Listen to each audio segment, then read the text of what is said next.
এসেছেন। আমাদের officer in charge হিসেবে পাল সাহেব টোটালটা দেখছেন আমাদের পাড়া আমাদের সমাধান। বিডাব্লিউ সাহেব, আইডিও সাহেবরা এখানে রয়েছেন, মেম্বাররা রয়েছেন এবং আপনারা যারা রয়েছেন প্রত্যেককে আমার শ্রদ্ধা, শুভেচ্ছা, অভিনন্দন ক্যাম্পে আসার জন্য।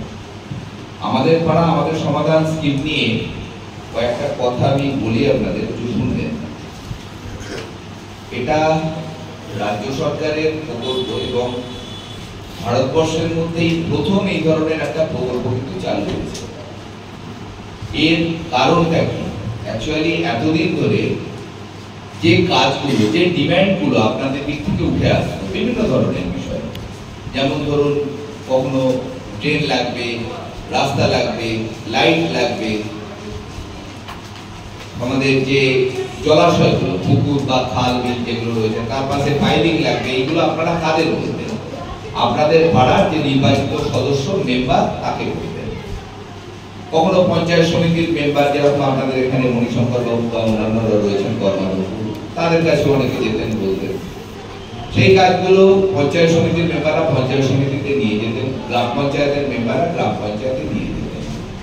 সেখানে একটা স্থায়ী সমিতি বা উপসমিতি রয়েছে।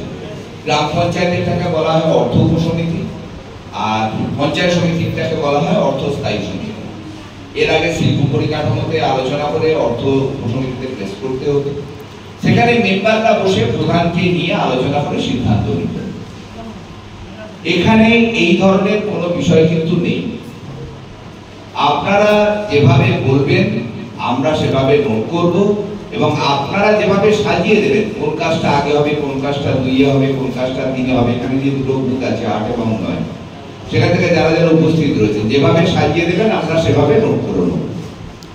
সেইভাবেই কাজ হবে, সেইভাবেই এস্টিমেট তৈরি হবে, সেই পেন্টিং হবে, টেন্ডার করা হবে, ওয়ার্ক অর্ডার দেওয়া হবে এবং কাজ হবে। শুধু দুটো বিষয় রয়েছে। একটা হচ্ছে আপনারা যে স্কিমগুলো দেবেন সেগুলো যেন কোনো রায়তি সম্পত্তির উপর না হয়। একটা রাস্তা দিলেন রামবাবু, শ্যামবাবু বা কারোর একটা জমির উপর দিয়ে, তিনি অবজেকশন দিলেন। একটা হয়তো রাস্তা 2.5-3 লাখ টাকার, আপনি একটা ছোট রাস্তা দিয়েছেন, তিনি অবজেকশন দিলেন। সেই কাজটা আমরা পরবর্তীকালে টেন্ডার করার পরে করতে পারলাম না, কারণ একবার ওই প্রায়োরিটিটা সেট হয়ে যাওয়ার পর আমরা কিন্তু আর ওটাকে চেঞ্জ করতে পারবো না। যে 1 নম্বর কাজটা করতে পারিনি, তাহলে 5 নম্বর কাজটাকে আমরা করে নেবো, এই জিনিস কিন্তু এখানে করা যাবে না। তো তাহলে ওই বুথটাই কি হবে, ওই যে 2.5 লক্ষ টাকা যে রাস্তাটা আপনারা দিয়েছিলেন সেই কাজটা কিন্তু বন্ধ হয়ে যাবে। রায়তিক সম্পত্তির উপর কোনো কাজ কিন্তু আপনারা দেবেন না। যদি সেটা খুব প্রয়োজন থাকে আপনারা যদি দেন, তাহলে সেই রায়তকে সেটা কিন্তু স্ট্যাম্প পেপারে লিখে দিতে হবে যে আমার জমি আমি দান করলাম রাজ্য সরকারের উন্নয়ন প্রকল্পে। এই জিনিসটা যদি তিনি লিখে দেন আমরা ওই কাগজটা রাখবো। পরবর্তীকালে তিনি যদি কোনো অসুবিধা তৈরি করেন সেক্ষেত্রে আমরা আইনগত যা ব্যবস্থা নেবেন। এইটা একটা আমার বক্তব্য। 2 নম্বর কথা, সবাই চান নিজের বাড়ির সামনের রাস্তাটা ঠিক হোক, কিন্তু যেহেতু এটা একটা সংসদের ব্যাপার, একটা বুথের ব্যাপার, তো এখানে অনেক রাস্তা এরকম ধরনের রয়েছে যেগুলো সর্বসাধারণের ব্যবহার। একটা বাড়ি রয়েছে, সেখানে 4টে লোক থাকে, সে তার বাড়ি থেকে রাস্তা পর্যন্ত একটা কানেক্টিং রোড 20 ফুট বা 30 ফুটে তৈরি করতে চাইছে। ঘরের সামনে একটু জল থাকে, ওখানে একটা রাস্তা তৈরি করে দেওয়া হবে। আমাদের সেই কাজ দেখতে কোনো আপত্তি নেই, কিন্তু সেই কাজটাকে ওই বুথের বাকি যারা রয়েছেন সবাই কিন্তু সমর্থন করবেন, তবে কিন্তু আমরা লিখব। অর্থাৎ যে কাজ দেবেন সেই কাজ যেন সবাই সমর্থন করেন এবং যে কাজ দেবেন সেটা যেন রায়তি সম্পত্তিতে না হয়। আর 3 নম্বর আর একটা জিনিস, যে কাজটা দেবেন সেটা যেন স্পেসিফিক হয়। আপনি একটা ইলেকট্রিক পোস্টে লাইট বসানোর জন্য বললেন, তাহলে তার লোকেশনটা দিতে হবে, কারণ আপনার ওই সংসদ এরিয়া বা বুথ এরিয়াতে হয়তো ওই ধরনের ইলেকট্রিক পোস্ট 10খানা রয়েছে। ইলেকট্রিক পোস্টে খুঁটি বলে আপনি একটা লিখিয়ে দিলেন, আমরা পরবর্তীকালে বুঝতেই পারলাম না। এবং এই যে আপনারা যে স্কিমগুলো দেবেন এগুলো চার্ট পেপারে লেখা হবে, এটা স্টেট থেকে মনিটর রয়েছে। কোনো জায়গায় কোনো স্কিম যদি তারা ফিজিবল না মনে করে তাহলে কিন্তু সেই টাকার অ্যালটমেন্ট নামবে না। আমরা অলরেডি আমাদের অ্যালটমেন্ট পাওয়া শুরু করে দিয়েছি। কিছু টাকা আমরা অলরেডি পেয়ে গেছি। এই বিষয়গুলো একটু মাথায় রেখে দিতে হবে। আপনাদের প্রত্যেকের কাছে একটা লিফলেট দেওয়া হয়েছে, অনেকেই দেখলাম লিফলেট নিয়ে ব্যাগে ঢোকাচ্ছে, ওটা একটু দেখুন, পড়বার জন্য দেওয়া হয়েছে। একটু লিফলেটটা দেখুন, প্রথম পাতায় কি কি কাজ করতে পারেন আপনারা সেটা লেখা রয়েছে। একটু দেখুন সবাই, দেখুন আপনার হাতে লিফলেটটা রয়েছে, দেখুন সামনে যিনি দাঁড়িয়ে আছেন নীল গেঞ্জি, আপনাকে বলছি দেখুন লিফলেটটা খুলুন, খুলে একটু দেখুন, দেখবার জন্য তো দেওয়া হলো। একটু দেখুন, ওখানে দেখুন 16টা জিনিস লেখা রয়েছে। প্রথমে যেটা বলা হয়েছে ড্রেন, জল জমার একটা সমস্যা হয়, ওই জন্য ড্রেনটার কথা বলা আছে। 2 নম্বরে দেখুন লেখা রয়েছে SWM, সলিড ওয়েস্ট ম্যানেজমেন্ট। আপনাদের গ্রাম পঞ্চায়েতে কিন্তু সলিড ওয়েস্ট ম্যানেজমেন্ট একটা আমরা তৈরি করতে পেরেছি, অনেক জায়গাতেই এখনো করা হয়ে ওঠেনি, কিন্তু আপনাদের গ্রাম পঞ্চায়েতে সলিড ওয়েস্ট ম্যানেজমেন্ট তৈরি করা হয়েছে এবং সেটা খুব ভালোভাবে চলছে, এটা জেলা রিপোর্ট আমার নয়। 3 নম্বরে দেখুন লেখা রয়েছে লাইটের কথা, পথবাতি। এই যে লাইটের বিষয়টা আমি একটু আগে আপনাদের বলছিলাম, লাইট 3 ধরনের বলা আছে। একটা হচ্ছে সিএফএল লাগাতে পারেন ইলেকট্রিক খুঁটিতে, আপনারা কর্মক্ষেত্র থেকে হয়তো রাতের দিকে ফেরেন, আপনাদের বাড়ির বাচ্চারা যায় টিউশন করে ফেরেন, রাস্তায় আলোর খুব দরকার, ইলেকট্রিক পোস্টে সিএফএল লাগাতে পারেন। হাইমাস লাইট লাগাতে পারেন কোনো জায়গায় যেখানে হয়তো বড় মাঠ আছে, সেখানে একটা হাইমাস লাইট লাগালে জমায়েত হয়, অনেক লোকজন আসেন, বিভিন্ন সময় উৎসব অনুষ্ঠান হয়। আর একটা আছে কি সোলার লাইট লাগানো। কিন্তু হাইমাস লাইট বা সিএফএল এগুলোর ক্ষেত্রে যিনি প্রস্তাব দেবেন তাকে কিন্তু বিল পেমেন্ট করতে হবে, সেই জন্য সবথেকে ভালো হচ্ছে সোলার লাইট লাগানো। সোলার লাইট লাগাবেন, কোনো অসুবিধা নেই, যারা প্রস্তাব নেবেন। এই সোলার লাইট গুলো ব্যাটারি থাকে, এই ব্যাটারি কিন্তু চুরি হয়ে গেলে ওর কাজ কিন্তু শেষ, সেই জন্য একটু লক্ষ্য নজরও রাখবার ব্যাপার আছে। 4 নম্বর আর 5 নম্বর দেখুন আইসিডিএস সেন্টার আর স্কুল রয়েছে, আপনাদের প্রাইমারি স্কুল রয়েছে, আইসিডিএস সেন্টার গুলো রয়েছে। অনেক জায়গাতেই দেখবেন রান্নাঘরের দরজা ভাঙা, বাথরুম ঠিকঠাক নেই, আমি তো অনেক জায়গাতেই দেখেছি বাথরুম গুলো ঠিকঠাক নেই, ছাদ দিয়ে জল পড়ছে, বহু পুরনো ছাদ, জল ছাদ করতে হবে। এই স্কিমগুলো আপনারা কিন্তু নিতে পারেন।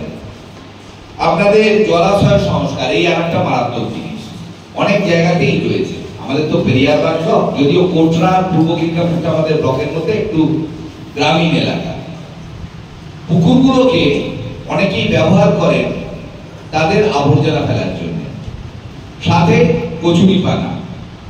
এখানে একটা পুকুর আছে, আমি পাড়ার নাম বলছি না, সেখানে চারপাশে প্রচুর গোয়াল ঘর বানানো, সেখানে চুন এবং গোবর ফেলে ফেলে সেই পুকুরটার অবস্থা যা করে দিয়েছে, ওই পুকুর সংস্কারের জন্য যে টাকা লাগবে সেই টাকা এখন এই মুহূর্তে আমাদের পঞ্চায়েত সমিতি থেকে প্রোভাইড করা মুশকিল, প্রচুর টাকার ব্যাপার। প্লাস ওই আবর্জনা কোথায় নিয়ে গিয়ে ফেলবো?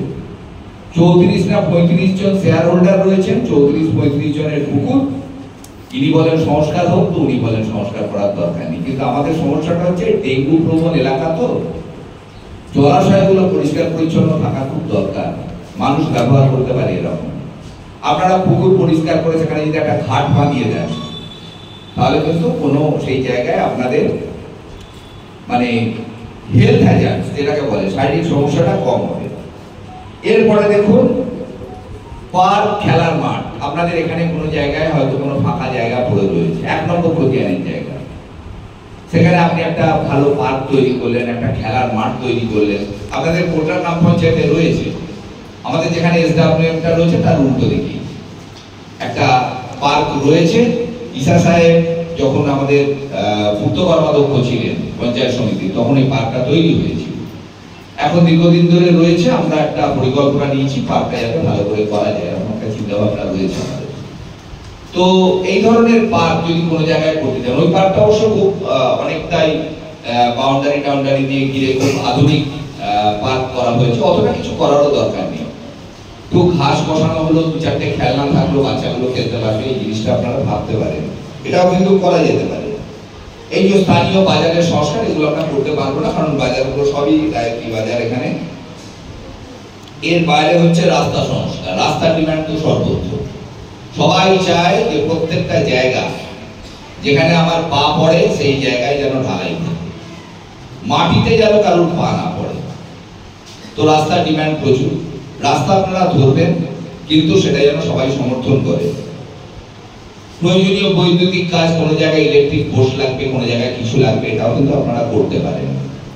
এর বাইরে হচ্ছে অন্যান্য কাজের মধ্যে কি আছে, ধরুন কোনো জায়গায় পুকুর আছে, পাশে একটা ঢালাই রাস্তা রয়েছে, পুকুরটা বড় হচ্ছে, রাস্তা ভেঙে যাচ্ছে, আপনারা সেখানে পাইলিং ওয়ার্ক করতে পারেন। পাইলিং মানে কংক্রিট পাইলিং আপনারা করতে পারবেন না, কারণ ওটা সুপ্রিম কোর্টের অর্ডার রয়েছে। আপনারা বল্লি পাইলিং, ব্যাম্বু পাইলিং, টালি পাইলিং এইগুলো কিন্তু করতে পারবেন। তো এই সমস্ত কাজগুলো আপনারা ধরতে পারেন। আমাদের এখানে একজন ফেসিলিটেটর থাকবেন, তিনি ব্লকের একজন এক্সটেনশন অফিসার, আমাদের বিডব্লিউ সাহেব এবং আইডিও সাহেব রয়েছেন এখানে দুটো বুথে। এর বাইরে একজন গ্রাম পঞ্চায়েতের স্টাফ থাকার কথা, নির্মাণ সহায়ক আছে, আমাদের সেক্রেটারি আছে, আর দুজন এনসিআর থাকবেন। এনসিআর মানে নিউট্রাল কমিউনিটি রিপ্রেজেন্টেটিভ বা নিরপেক্ষ সম্প্রদায়ের প্রতিনিধি। এমন একজন লোককে আপনারা সিলেক্ট করে দেবেন যিনি সারা বছর আপনাদের সাথে থাকেন, আপনারা ভরসা করেন। তিনি কোনো রিটায়ার্ড স্কুল টিচার হতে পারেন, তিনি কোনো অঙ্গনওয়াড়ি ওয়ার্কার হতে পারেন, তিনি কোনো সমাজসেবী হতে পারেন, যে কোনো একজনকে আপনারা সিলেক্ট করে দেবেন। এই তিনজনের কাজ হচ্ছে এরা বসে আপনাদের কাছ থেকে স্কিমগুলো তুলবে, আপনারা যেগুলো বলবেন লিখবে, সিদ্ধান্ত নেবেন আপনারা, আপনারা যেভাবে বলবেন সেভাবে লেখা হবে, এবং তারপরে একটা আমরা প্রায়োরিটি লিস্ট বানাবো, কোন কাজটা একে থাকবে, কোন কাজটা দুয়ে থাকবে। আমাদের ধার্য হচ্ছে 10 লাখ প্রতিটা বুথের জন্য, ঈশা সাহেব বলছিলেন। আমরা আরো 50,000, 10 লাখ 50,000 পর্যন্ত কাজ করতে পারি, সেক্ষেত্রে কোনো সমস্যা নেই। এই কাজগুলোর এস্টিমেট যখন তৈরি হবে, হয় 5,000 টাকা কম হবে, নাহলে 10,000 টাকা বেশি হবে, এরকম কিছু একটা হবে, আমরা করতে পারি, অসুবিধা নেই। কিন্তু তার বাইরে যদি আরো কাজ থাকে, সেই কাজগুলোকেও আমরা নিয়ে আমরা পোর্টাল আপলোড করব। সেই পোর্টালে যেগুলো আপলোড থাকবে সেইগুলোর ব্যাপারে রাজ্য সরকার পরবর্তীকালে যা সিদ্ধান্ত নেবে সেই হিসেবে কাজ করা হবে। আপাতত 10 লক্ষ টাকা পর্যন্ত কাজ। এবার আমরা এনসিআর সিলেকশনটা করে নিই। 8 নম্বর বুথ থেকে কে কে এসেছেন একটু হাত তুলবেন। 8 নম্বর বসে তুলুন। মেম্বার 8 নম্বরের মেম্বার কে আছেন? আপনি আছেন, বসুন। 8 নম্বর বুথ থেকে একজন এনসিআর এর নাম বলুন, নিরপেক্ষ সম্প্রদায়ের প্রতিনিধি। আয়ুব আলী মোল্লা। হ্যাঁ, আয়ুব আলী মোল্লা। আয়ুব আলী মোল্লা কে আছেন? আয়ুব আলী মোল্লা আপনি আছেন, ঠিক আছে, বসুন। 9 নম্বর বুথ থেকে কে কে এসেছেন একটু হাত তুলবেন। 9 নম্বর বুথের মেম্বার কে আছেন? 9 নম্বর বুথের মেম্বার কে? আচ্ছা, একজনের নাম আপনারা প্রস্তাব করুন।